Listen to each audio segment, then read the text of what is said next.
Hello friends, today I am going to discuss about approaches of teaching grammar. Approaches or methods of teaching grammar. There are two approaches or methods of teaching grammar. They are deductive method or approach and inductive method or approach. What is deductive approach or method? In this method, the teacher states the rules and gives example in their illustration. He then asks the students, the teacher then asks the students to apply those rules to a given exercise. For example, while teaching the students to change sentence of active voice in the simple present tense to the passive voice, the teacher states the following rules. Number 1. For changing active voice to passive voice, the object of active voice becomes the subject of passive voice, and the subject of the active voice becomes the object of the passive voice. Then the second one is the form of the verb of simple present tense is in tense in the active voice changes to am, is, are plus past participle in the passive voice. The third rule is, in the passive voice, the subject of the active voice generally made the object of the preposition by or to.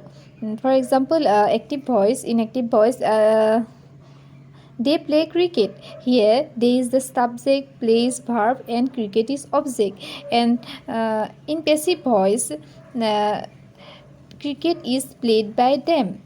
Then another example is in active voice, I write a letter. Then the passive voice is, a letter is written by me. Deductive means to proceed from law to practical.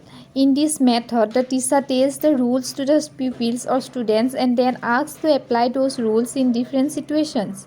In teaching language, then pupils are able to develop their language skills and mastery over the language through grammar. A deductive approach is derived from notion that deductive reasoning works from the general to the specific. In this case, rules, principles, concepts, and theories are presented first and their applications are treated in conclusion. The deductive approach can also be called rule-driven learning. In such as approach, a grammar rule is explicitly presented to the students and followed by practice applying the rule. This approach has been the bread and butter of language teaching around the world. Now I am going to discuss about the merits of deductive method or approach. It helps the students to use the correct forms in language learning. It helps them to use correct, rapid and intelligent sentences in different situations. It fortifies against the influence of wrong examples. It makes teaching easy and effective. This method saves time of the teachers. This method follows the psychological principle of maxims of teachings. It is successfully used for teaching grammar. The deductive approach goes straightforwardly to the point and can therefore be time-saving. Demerits of deductive method. It ignores the oral skill of the language. It is teacher-dominated. It is not child-centric. It doesn't provide anything for free thought and expression. It is uninteresting. It creates a monotonous situation in the classroom. It doesn't help in giving sufficient pattern practice. It is not applicable at early stage. This method is not complete in itself. Thank you friends. I hope you understand it. What is deductive method? Thank you.